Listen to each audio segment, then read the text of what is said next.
Nek kula nate ketemu tiyang radi PKI niku tobat gara-gara ngaji kula, tak takoki ngoten. Lah kowe kok iso urip sebab apa? Ya ndak tahu pokoknya hidup. Nang kowe dhewe urip ora ora sebab kok saiki bareng urip tak kok apa? Iki kula suwun nggih dados sifate Allah sing paling dhuwur teng Quran niku napa? Ketika Allah nyebut sifate piyambak tanpa objek nggih, tanpa napa? Objek. Mulane ngendikane Kanjeng Nabi a'dzamu ayatin fil Quran napa ayatul kursi. Mergo mboten nyebut napa objek, namung Allahu la ilaha illa huwal hayyul qayyum. Allah ndat sing berdiri sendiri.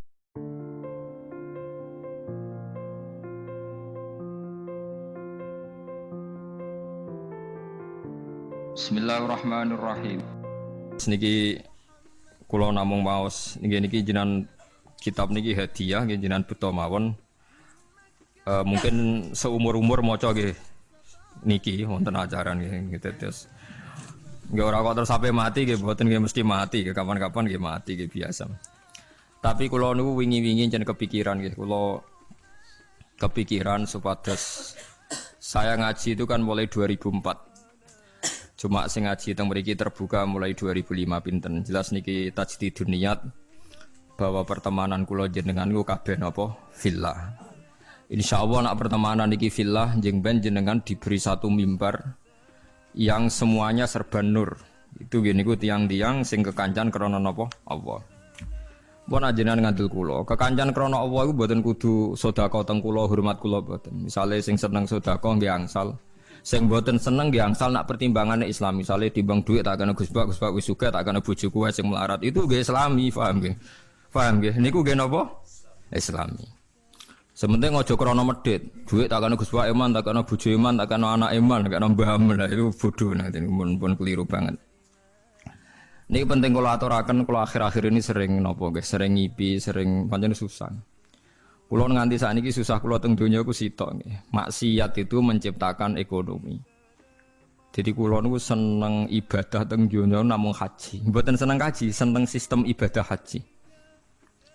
Niki logikanya gini nggih. Misalnya ada doli sebelum ditutup. Kalau ada komplek prostitusi itu artinya kan transaksi seksnya juga bayar. Nanti di seputar situ ono bakul mie. Mungkin taksi malam-malam yang nganterkan hidung belang. Nanti mungkin seputar situ juga laris. Macam-macam. Makanya itu yang diwawancarai di Keramat Tungkak dulu di Jakarta itu lucu. Ada bakul mie itu orangnya soleh. Dia ya tidak pernah zina, ya tidak pernah apa-apa. Tapi dia bakul mie seputar situ. Ketika ditutup ditanya, kamu susah? Ya susah sekarang sepi. Itu kan lucu. Jadi jangan kira Anda yang tidak berzina itu terus tidak memberi kontribusi. Mungkin kita supir taksi atau supir becak. Paham ya? Mungkin kita punya warung seputar situ yang larisi ya orang-orang yang mau ke situ. Jadi sing iso nandingi niku namung haji. Haji itu satu-satunya ibadah sing iso nandingi gemerlap ibadah maksiat. Orang datang ke Las Vegas itu hanya berapa? Yang datang ke Hollywood hanya berapa? Tapi kalau yang datang di haji itu melibatkan ada hotel, ada catering, uangnya triliunan yang dikorupsi di Indonesia saja nopo triliun. Artinya satu ibadah yang ibadah tapi nyiptakno nopo ekonomi. Selama ini ekonomi itu masih kalah dengan maksiat. Ayo penjualan tasbih mbek kondom kathah pundi. Yang bisa nandingi itu hanya nopo haji. Bahkan saya diceritani teman-teman itu yang hidup, yang sekolah di Italia itu. Vatikan itu paling susah itu mikir haji karena kota suci Roma itu tidak serame apa Ka'bah. Sama padahal agama Kristen itu lebih banyak. Artinya orang Kristen lebih banyak, lebih mapan. Tapi kok tetap rame Ka'bah guys, soalnya Ka'bah kok rame Ka'bah. Itu tidak hanya musim haji. Misa yang suci di Vatikan saja masih rame umroh. Enggak usah ditandingi haji, baru dengan umroh aja tidak bisa. Bahkan penerbang-penerbang dari Inggris dari mana-mana itu nggak bisa membayangkan kalau di dunia ini tidak musim haji, karena surplusnya para pebisnis pesawat itu ya pas musim haji. Itu kan banyak tuh yang pesawat dari Perancis, Inggris terus dilapi Garuda, dipiloti Perancis berangkat, tapi tetap supirnya saking budi Perancis. Lalu sadaqallahul azim ketika Allah dawuh ja'alallahul ka'batal Baital Haram qiyamal linnas. Allah mboten dawuh qiyamal lil mukminin tapi qiyamal linnas. Jadi Ka'bah itu akan diciptakan Allah sebagai qiyamal linnas, saka gurune manusa. Karena sekarang sistem perdagangan di dunia itu termasuk faktor hidup itu karena musim haji dan apa? Umrah. Itu kita harus syukur. Ada ibadah sing ngasilkan apa? Duit. Karena banyak maksiat yang sudah menghasilkan apa? Duit. Jadi kula suwun jenengan seneng kula seneng jenengan kabeh napa fillah. Fillah iku pokoke kabeh perhitungane faktor Allah Subhanahu wa taala. Niki sing terakhir kula tutup ngangge ilmu akidah nggih. Masalah niki mawon. Nomor kali itu hanya ulama yang tahu kenapa kita mencintai Allah. Dan ini saya tidak bikin-bikin. Saya berkali-kali belajar kitab hadis Bukhari, Muslim, mulai hadis sahih sampai sing dhaif, sampai setengah maudhu, sampai hadis enggak jelas mbah maudhu mbah sahih. Tapi kata Imam Ghazali ngendikan begini dan saya percaya karena ini real nyata. Wa a'dhamu, sampai saya hafal karena makalah ini dikutip Abu Hasan Asyadili. Semua ulama mengutip makalah ini. Wa a'dhamu ulumil Qur'an fi asma'ihi ta'ala. Jadi saka guru ilmune Quran namung setunggal ketika mensifati Allah saja, ada katanya saja. Lainnya itu karena menjelaskan manusia. Misalnya begini, ini contoh gitu, terutama kanca-kanca sing hafal Quran.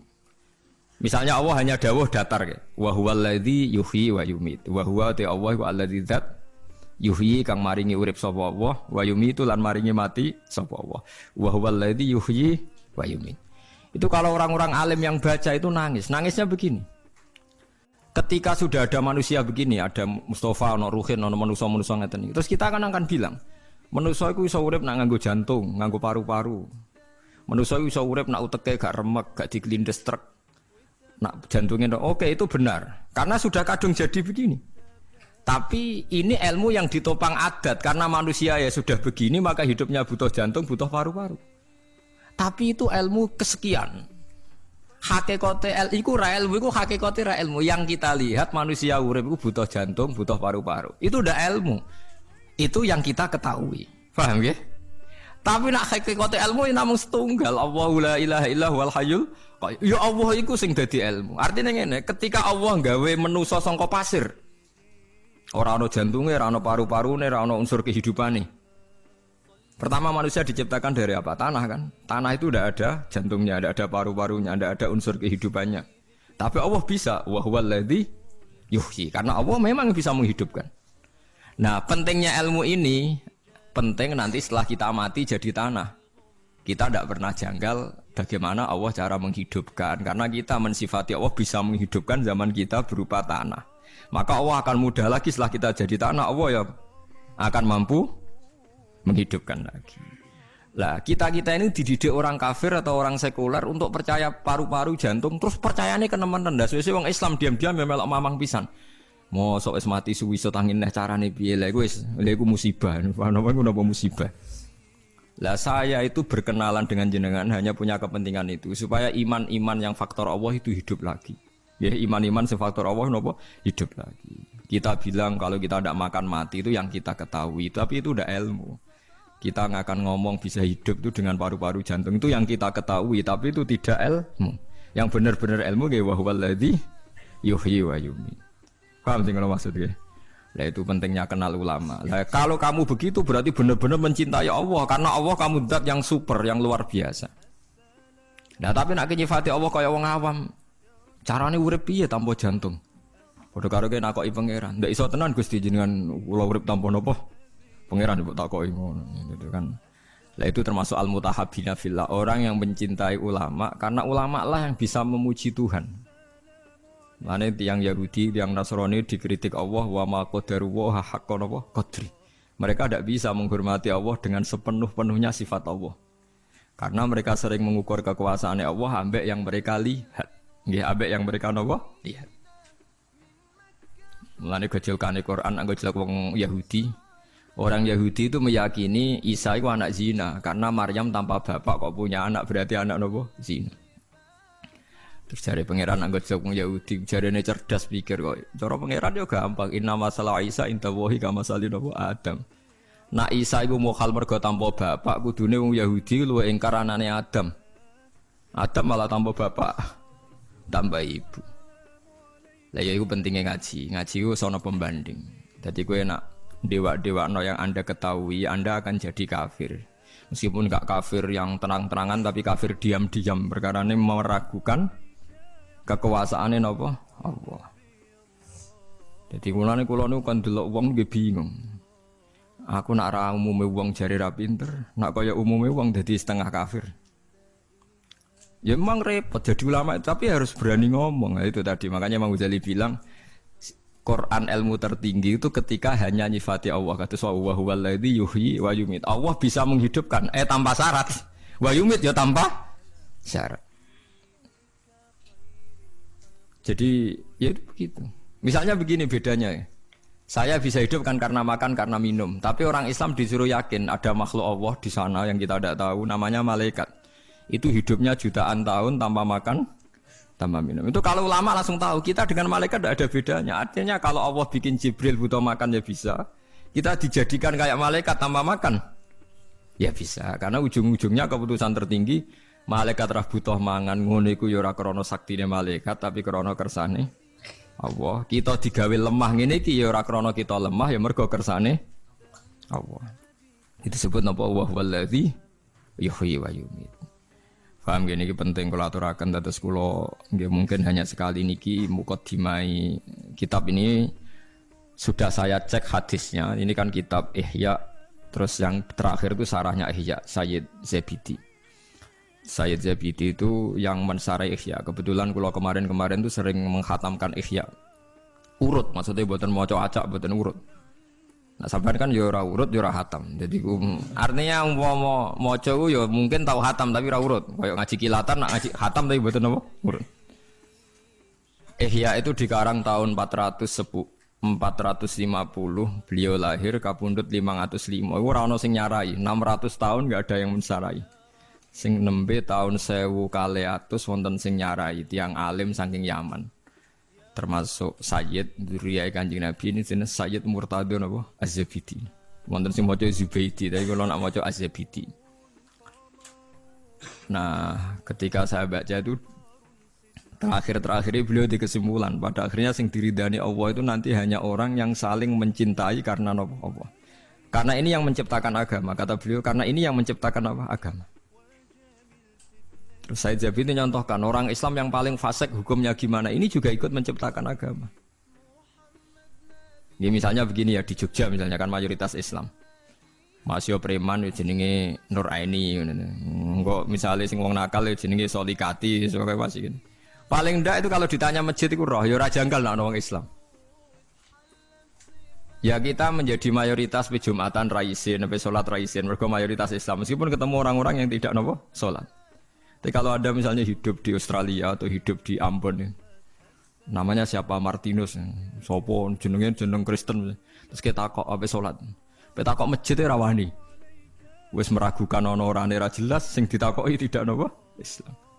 Tapi wong fasik sing ora sholat lah asal Islam, kita takok masjid ora sungkan wong dekne Islam. Itu zaman Sidina Umar ngendikan apa orang fasik Islam dapat saham ghanimah, jawab Umar dapat. Karena memperbanyak kuantitas. Lah iku al-mutahabbina napa? Fillah.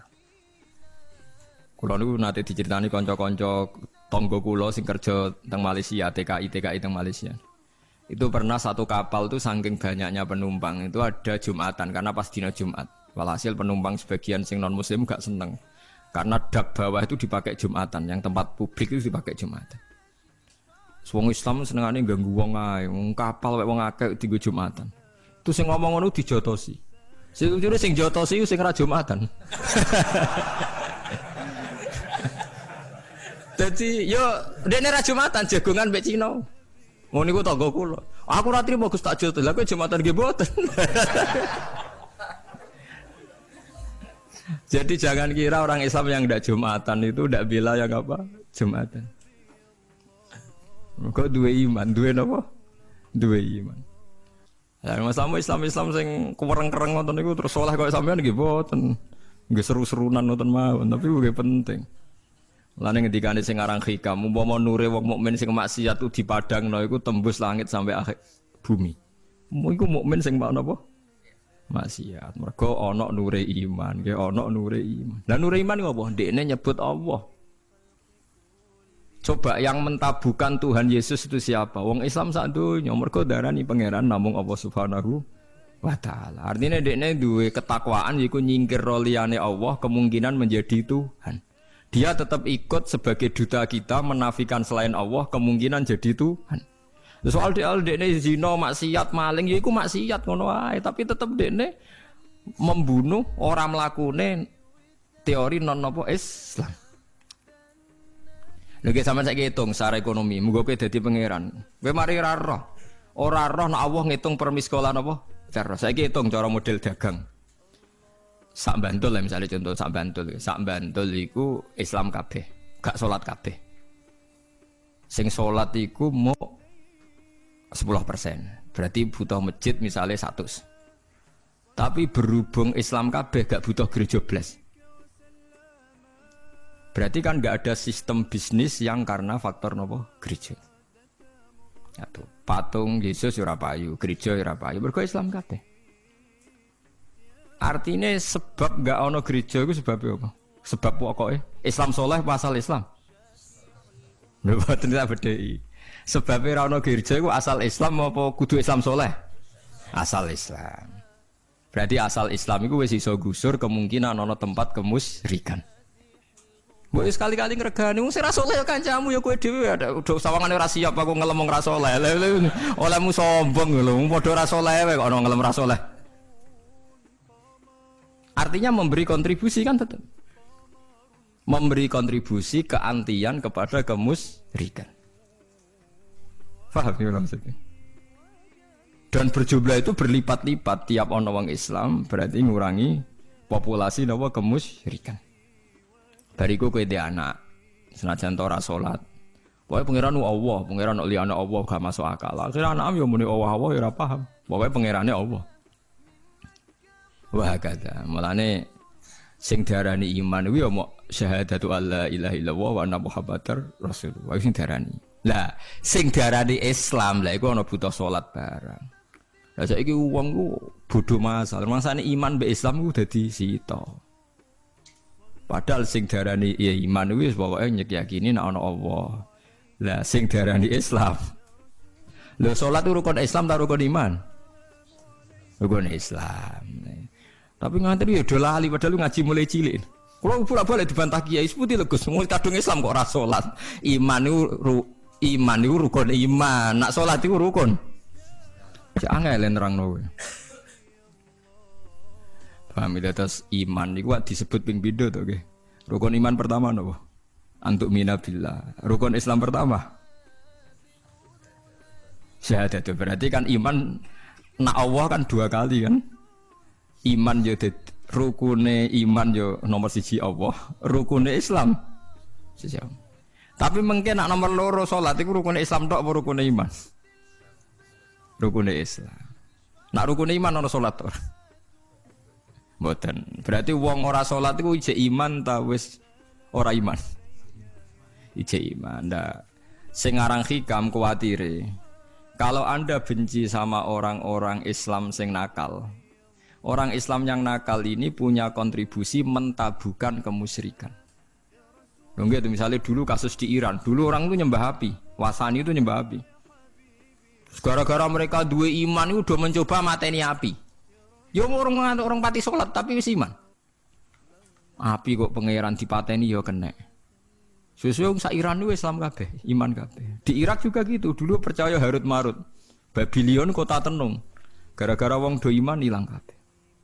Begitu juga teng Jawa, baru kaya rata-rata wong Islam senajan ora salat, iman senajan ora salat, ya tetep ibadah-ibadah non muslim kan sithik kan. Iku baru kaya wong saleh apa baru kaya asal Islam?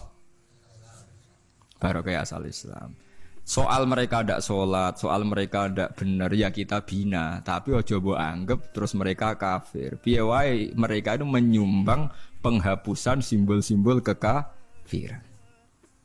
Mulane ge dadi aliran-aliran sing gampang ngafirno wong. Mereka ku anti liyane Allah kok mbok napa? mbok kafir. Lah ngeten iki jenenge ya al-mutahabbina napa fillah. Jadi sadar kontribusine tiyang Islam fasik tenggene jumlah kuantitas tiyang napa Islam. Paham gitu terus Allah nu ngitung nu per miskola napa dzarrah nggih per napa miskola napa dzarrah. Lagi kuwatir kula ngoten niku nggih. Bisnis prostitusi ngelahirno bisnis. Bisnis tinju kados teng Hollywood teng Las Vegas itu ngasilno bisnis. Bisnis penjualan CD porno yang ngasilno bisnis. Ini kalau bisnis ini terlalu kuat, lama-lama dunia ini bergantung sistem maksiat. Nak sistem maksiatnya tutup, bisnisnya tutup. Seperti tempat-tempat maksiat dulu di Doli, di Keramat Tungkak ditutup, yang protes tidak hanya lonte-lontenya, tapi pedagang mie protes, taksi seputar juga protes, tukang ojek protes. Padahal mereka orang-orang soleh. Artinya tidak terlibat begitu. Tapi sudah menjadi sistem apa? Bisnis, sistem ekonomi. Lah kula suwun jenengan dalam kesalian nak iso juga jadi sistem nopo ekonomi supaya lebih kuat. Ini kados Ka'bah niku. Ja'alallahul Ka'batal Baital Haram qiyamal linnas. Jadi sekarang pesawat-pesawat di dunia nak musim haji seneng mergo do diorder di beberapa negara Islam. Itu kalau ndak bisa bangkrut itu. Lah mesti payune. Uji antri bisa. Di kula suwun lewat ngaji niki jenengan tambah seneng teng Allah nggih, seneng teng ibadahe napa? Apa? Nggih liwat ngaten iki. Lha iku nak sampean seneng kula seneng jenengan faktor pangeran fillah niku jengben diangkat pangeran terus diumumno ainal mutahabuna napa bijalali. Dadi niki hadis sahih tenggene Bukhari wonten teng Muslim wonten al yauma udzilluhum yauma la dzilla illa dzilli. Terus mulane sampean ora usah seneng macam-macam pun. Pokoke nek seneng bojo nggih piye wae iki sing nolak zina. Mas yo ngamukan wis. Barokah bojo iki kowe ora selingkuh. Aja kok gara-gara bojo kereng malah selingkuh lek malah kuwale-wale kowe. Malah kuwale-wale. Dadi ke dawuh Imam Ghazali misale ke seneng bojo mbok anggap penolak zina iku yo berarti ke seneng fillah. Seneng duwe anak mergo sok ben niku calon penerus sujud berarti seneng napa? Fillah. Terus seneng wong Islam sing ora tau salat, ora tau zakat, mergo piye wae anti kemusyrikan, anti nyembah liyane Allah, iku ya seneng fillah. Ya semuanya ya ada kadarnya, tapi piye wae asal mukmin berarti dekne anti Tuhan selain Allah. Pun kita terus niki kitab jenengan simpen pokoke bahwa niki napa memperbarui ukhuwah nggih, memperbarui ukhuwah bahwa hubungan kula jenengan niku fillah. Mulane kula mboten ate kecewa mbek jenengan, mbok kurang sopan, mbok kurang apa mboten roh. Mboten roh. Ora sopan piye ora roh. Sopan piye mboten roh. Iki kula niati kula ngaji teng mriki seneng napa fillah. Lah kangge kanca-kanca sing hafal Quran sing saged ngaji kula suwun nak maca Quran terutama ning sifate Allah niku sing sifat hakiki. Liyane niku disebut Quran karena menjadi hukum publik. Ya kados tadi misalnya sampean jagoan mbek tiyang ditakoki. Misale Ruhin jantungnya dicoplok urip ta ora? Nggih sampean jawab ya Ruhin nek jantungnya dicoplok ya mati. Nak disembelih ndase prudul mati ta ora? Ya mati. Tapi kowe ra iso nyifati Allah. Allah iso gak gawe Ruhin ndas tok urip. Tetap kita sifati saged. Nggih, tetap kita sifati saged. Lah misale kowe memaksakan terus bayangno piye ya ndas tok urip. Ya kowe saiki bayangno zaman pasir dadi Nabi Adam piye? Lah iku melane kadang Allah iku ora nyebut objek tapi mau nyebut wa huwallazi yuhyi wa yumit. Allah sing nguripno lan sing matekno gak nyebut objek. Mergo nek nyebut objek, wong ra iso bayangno ndas keputul urip, wong tanpa jantung urip. Mergo kesuwen oleh delok wong urip ku syaraté nganggo sirah. Paham nggih? Tapi misale kowe dadi Nabi Adam. Misale kowe bayangno dadi Nabi Adam barang rapopo kowe bayangno dadi Nabi Adam. Tuwangi ning donya dhewean. Gusti kula king pundi? Niku lho kok pasir. Menawa Nabi Adam malah janggal. Ana wong kok ora percaya. Menawa nak ketemu pasir kok ora dadi aku ya. Mergo dekne ngerti ku jenise, napa? Mergo ngerti ku apa? Cara kowe dadi Nabi Adam dhewean. Angger dikandani pangeran niku kula urip king pundi Gusti? Iki lho kok pasir. Menawa tiap roh pasir kok gak dadi aku, malah dinteni dadine kan? Karena dia pengetahuannya tunggal, materinya kok apa? Materinya kok apa? Pasir. Nah, makanya ilmu yang kita ketahui sekarang itu jangan menipu. Mulane kula nu sering debat mbek kiai ditangkeli ngaten. Gus, mosok wong ning puanase neraka jek iso urip. Lah piye napa nek neraka urip ra iso? Ketoke kok angel, Gus. Lah ada nyoal neraka kok koyo PKI ya meneh. Masuk kita alal no banyu ayo ra iso urip. Ada sing soal neraka mesti kita campur PKI ya. Kita ini kan menjadi aneh, seakan-akan menggugat mosok ning neraka panas ngono wong iso urip. Kenapa objeknya neraka ora ngenyek Islam, ngenyek agama? Padahal kita juga gak bisa membayangkan urip dicelupno banyu, dilelep-lelepno, kowe iso urip ta? Ndak bisa kan? Lha ya rak padha-padha ra iso iku kudune contone aja neraka, iku contoh agama, contone banyu ditimbun ning tanah. Kalau nuruti ilmune manusa ndak bisa bayangkan hidup kan ndak hanya di neraka kan, ditimbun tanah ya ndak bisa hidup, ditakok jero banyu. Ndak bisa hidup. Lah padha. Kita sendiri aku dhewe bayangno ning donya iso urip ku ya aneh. Wong ora ro sebabe urip kok iso urip. Mana kalau nanti ketemu tiang radi PKI ini tobat gara-gara ngaji kula tak takoki ngoten. Lah kowe kok iso urip sebab apa? Ya ndak tahu pokoknya hidup. Nang kowe dhewe urip ora ora sebab kok saiki bareng urip takok apa? Iki kula suwun nggih terus sifate Allah sing paling dhuwur teng Quran niku napa? Ketika Allah nyebut sifate piyambak tanpa objek nggih, tanpa napa? Objek. Mulane ngendikane Kanjeng Nabi a'dzamu ayatin fil Quran napa ayatul kursi. Mergo mboten nyebut napa objek, namung Allahu la ilaha illa huwal hayyul qayyum. Allah ndat sing berdiri sendiri.